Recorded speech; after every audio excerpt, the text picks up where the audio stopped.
বিসমিল্লাহির রহমানির রহিম আলহামদুলিল্লাহি রাব্বিল আলামিন ওয়াল আকিবাতু লিল মুত্তাকিন ওয়াসসালাতু ওয়াসসালামু আলান নবী সাল্লাল্লাহু আলাইহি ওয়াসাল্লাম।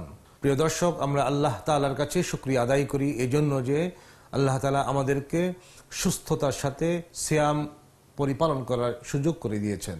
প্রিয় দর্শক, আমরা বলি আলহামদুলিল্লাহ।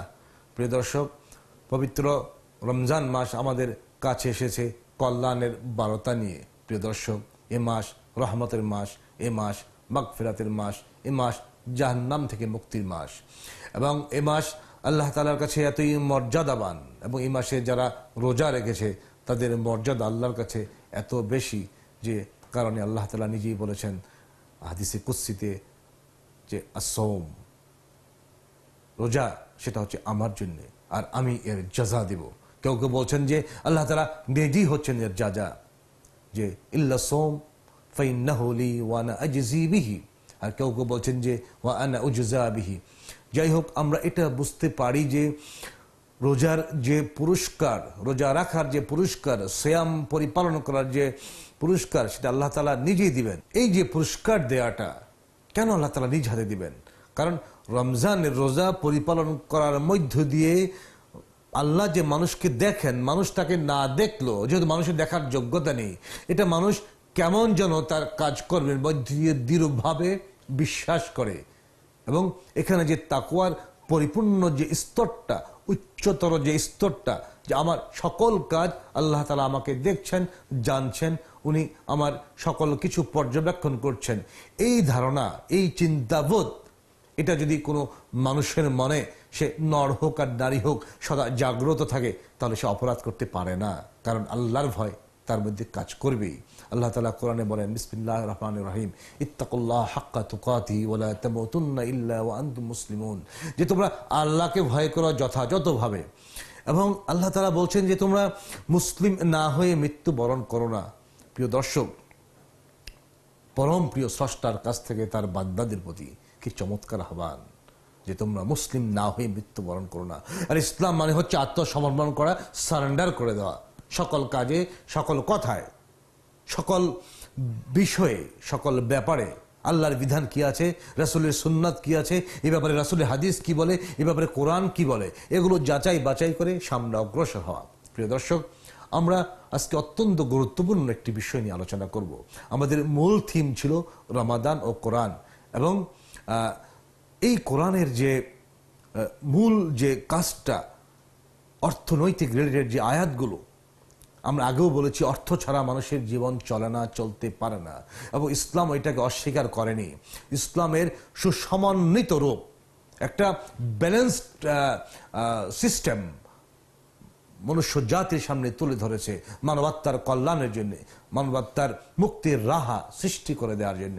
প্রিয় দর্শক, আমরা আজকে যে জিনিসটা নিয়ে আলোচনা করব সেটা হচ্ছে যে ইসলামের আলোকে ওসিয়তটা কি। আমরা সকলে জানি ওসিয়ত করা যায় অথবা এই ক্ষেত্রে করা যায় না। এই যে আমাদের অল্প একটু আটটু জানাশোনা, এটাকে আরো কি করে একটু বিকশিত করা যায়, এই ব্যাপারে আমাদের ছোট্ট প্রয়াস আজকের এই আলোচনায়। প্রিয় দর্শক, ওসিয়ত শব্দটা হচ্ছে আরবি, এর আমরা যদি ইংরেজি অর্থ জানতে চাই, সেটা এভাবে হতে পারে, অর্ডার হতে পারে, উইল হতে পারে, রিকোয়েস্ট হতে পারে, ডিরেকশন হতে পারে, গাইডলাইন হতে পারে। এই ধরনের অর্থগুলো আমরা সাধারণত করি।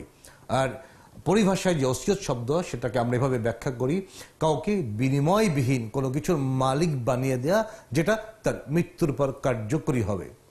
এবং কোরআনের আয়াতগুলোতে আল্লাহ তাআলা ওসিয়ত করার কথা বলেছেন। যেমনটি ওসিয়তের ব্যাপারে বলা হয়েছে যে আমাকে নামাজ আর যাকাতের ব্যাপারে ওসিয়ত করা হয়েছে যতদিন আমি জীবিত থাকি, মা দুমতু হাইয়া। প্রিয় দর্শক, ওসিয়ত অত্যন্ত গুরুত্বপূর্ণ একটি বিধান ইসলামে, এবং আমরা জানি সাধারণত যে আমরা ওসিয়ত করি মৃত্যুকালীন সময়ে, যে কাউকে ওসিয়ত করে গেলাম যে এটা আমার মৃত্যুর পর কার্যকর হবে। এবং আমরা আজকে যে বিষয়টা আলোচনা করব, কখন ওসিয়ত করা যাবে আর কোন কোন ক্ষেত্রে করা যাবে না। প্রিয় দর্শক, ওসিয়ত করার জন্যে যিনি ওসিয়ত করবেন তাকে অবশ্যই ওসিয়ত যে উনি করবেন, এই ব্যাপারে ওসিয়ত করার জন্য তাকে অধিকারী হতে হবে। অর্থাৎ উনি যে কাউকে কোনো বিনিময়বিহীন কোনো কিছুর মালিক বানিয়ে দিবেন, এই ব্যাপারে তাকে অধিকারী হতে হবে।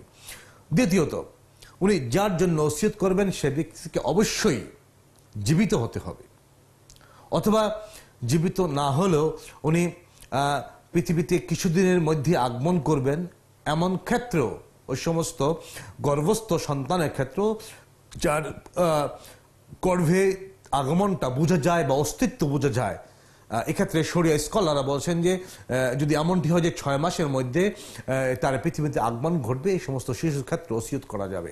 তৃতীয়ত, ওসিয়ত করার আগে অর্থাৎ ওসিয়তের যে বিধান আছে, কেউ যদি ওসিয়ত করে যান সেটা পরিপালন করার আগে অবশ্যই দেখে যেতে হবে তার কোনো ঋণ আছে কিনা। প্রিয় দর্শক, ঋণের সমস্ত কিছু পরিশোধ করার পরই কেবলমাত্র ওসিয়তের যে বিধানটা এর উপর আমল করা যেতে পারে।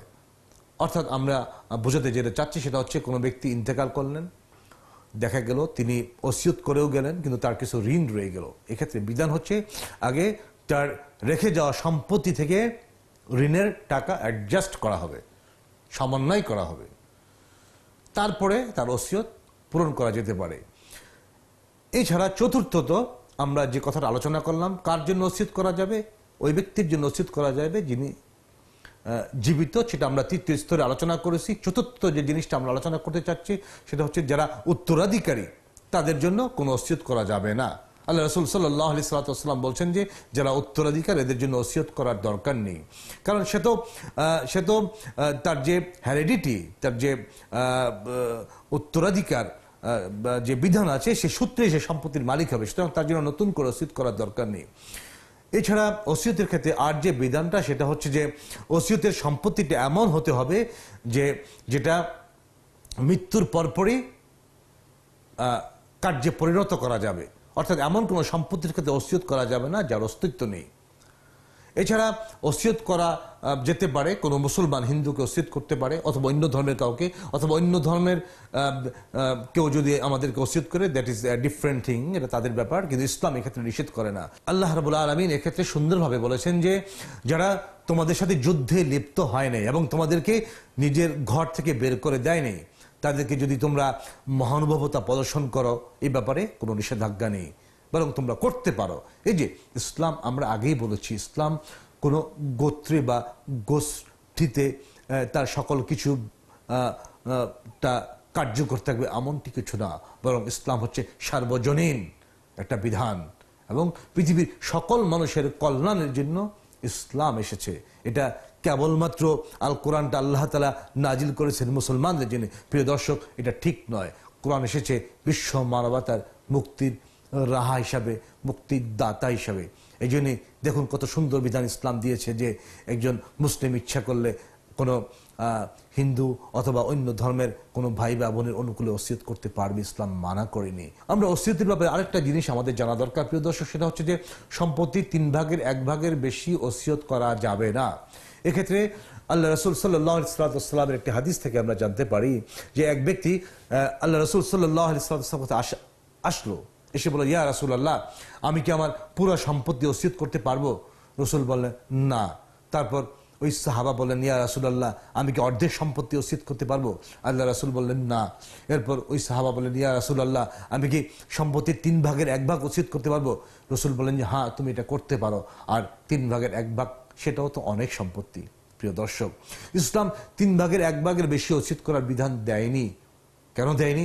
কারণ আবার তার যারা বৈধ উত্তরাধিকার, তাদের হক কম পড়ে যাবে বা তাদের উপর অবিচার হয়ে যেতে পারে, এটাও ইসলাম অনুমোদন দেয়নি। ইসলামের ক্ষেত্রে ব্যালেন্সড একটা সিস্টেম প্রবর্তন করে রেখেছে যে 3/1 বেশি ওসিয়ত করা যাবে না। আমরা ওসিয়তের যে শরীয়ত যে দৃষ্টি, এটা আমরা কিভাবে দেখব প্রিয় দর্শক? শরিয়া প্রথমত বলে যে ওসিয়ত পালন করা ওয়াজিব। সেটা কোন ওসিয়ত? যে কোনো ব্যক্তি যদি আমাদের কাছে এমন কোনো সম্পত্তি রেখে যান যেটা আমানত রেখে গেলেন, তাহলে যার কাছে রেখে গেলেন তার যদি মৃত্যুকালীন সময় উপস্থিত হয়ে যায়, শরিয়া বলতেছে এই ধরনের ওসিয়ত পালন করা ওয়াজিব। দ্বিতীয়ত তো আমরা যে ওসিয়তের কথা বলি সেটা হচ্ছে যে ওই ওসিয়ত যেটা কোনো ধনী ব্যক্তি ইচ্ছা করলে তার আত্মীয় স্বজন অথবা কোনো বিত্তবানদেরকে সে দিতে পারে, অজানা অচেনা বিত্তবানকে সে দিতে পারে। এই ধরনের ওসিয়ত ইসলামে জায়েজ। তৃতীয়ত, ওই ধরনের ওসিয়ত করা মাকরুহ যদি আমরা মনে করি যে আমরা এমন কাউকে কোনো সম্পত্তি ওসিয়ত করে দিয়ে গেলাম, আশঙ্কা আছে যে এই সম্পত্তিটা সে অবৈধ কোনো কাজে অথবা অকল্যাণকর কোনো কাজে অথবা খারাপ কোনো কাজে অথবা ইসলাম অনুমোদন করে না এমন কোনো কাজে ব্যয় করবে। এক্ষেত্রে ইসলামের কথা হচ্ছে যে এই ধরনের কাজে ওসিয়ত করা যাবে না এবং ওই ব্যক্তিকে ওসিয়তকৃত সম্পত্তি দেওয়া যাবে না। কেন? আল্লাহ তাআলা কোরআনে বলেন, বিসমিল্লাহির রহমানির রহিম, তাআওয়ানু আলাল বিররি ওয়াত তাকওয়া, যে আল্লাহ তাআলা বলছেন যে তোমরা ভালো এবং তাকওয়ার কাজে একে অপরকে সহযোগিতা করো, ওয়ালা তাআওয়ানু আলাল ইসমি ওয়াল উদওয়ান, আর তোমরা খারাপ এবং সীমালঙ্ঘন হয়, পাপাচার হয় এমন কোনো কাজে একে অপরকে সহযোগিতা করতে পারবো না। এই তিন ধরনের ওসিয়ত ছাড়া প্রিয় দর্শক আর ইচ্ছা করলে কোনো মানুষ আর যদি কোনো ওসিয়ত করে সেটাও করতে পারবে। তবে কথা রাখতে হবে যে সেট রুলস যেটা, সেটা হচ্ছে যে এমন কোনো ওসিয়ত করা যাবে না যেটার মধ্য দিয়ে মনে হতে পারে যে এই ওসিয়ত করার কারণে এটা খারাপ কাজে ব্যয় হবে। এই যে ইসলামী শরীয়ত ওসিয়তের বিধান রেখেছে প্রিয় দর্শক, আমরা আজকে উইলের কথা জানি বা অনেক ধরনের সিস্টেমের কথা জানি যেটা আমাদের অন্য ধর্মের ভাইরা করেন। এমনটি আমরা দেখি যে বিড়াল অথবা কুকুর এদের নামেও উইল করে যাওয়া হচ্ছে শত সহস্র কোটি টাকার সম্পদ। প্রিয় দর্শক, এটা কোন আঙ্গিকে করা হচ্ছে বা কিসের কারণে করা হচ্ছে, যেখানে মানবতা আজকে বিপর্যস্ত, মানুষ অবশ্যই সম্মানের পাত্র। আল্লাহ নিজে বলছেন কোরআনে, বিসমিল্লাহির রহমানির রহিম, ওয়ালাকাদ কাররামনা বনি আদম, যে আমি বনি আদমকে সম্মানিত করেছি। সুতরাং আমরা মানুষের কল্যাণে, মানুষের উপকারের তরে এগুলো ব্যয় না করে, যাদের উপর ব্যয় করা বেশি মাত্রায় দরকার, যারা অধিক হকদার তাদের জন্য ব্যয় না করে অন্যদের জন্য এত কোটি কোটি ডলারের জিনিসপত্র উইল করে যাওয়া, এটা কতটুকু সমীচীন, এটা আমাদের ভেবে দেখা উচিত। প্রিয় দর্শক, আসুন আমরা বৈধভাবে অর্জন করি এবং আমাদের বৈধতার সীমারেখা মেনে নিয়ে বৈধ কাজে সম্পদ ব্যয় করি। আর যতগুলো বৈধ কাজে ইসলাম ব্যয় করার অনুমোদন দিয়েছে সম্পদকে, তার মধ্যে ওসিয়ত একটি। আসুন আমরা ওসিয়তের দিকগুলো খুব ভালোভাবে পর্যবেক্ষণ করি এবং আমাদের জীবনের শেষ প্রান্তে এসে আমরা ভালো কাজে ওসিয়ত করি। দেখা যাবে কিয়ামতের দিন এই ওসিয়তটাই, এই ওসিয়তকৃত সম্পত্তিটাই আমার মুক্তির রাহ হয়ে যেতে পারে। বারাকাল্লাহু লানা ওয়া লাকুম ফিল কোরআনিল মাজিদ। আসসালামু আলাইকুম ওয়া রাহমাতুল্লাহ।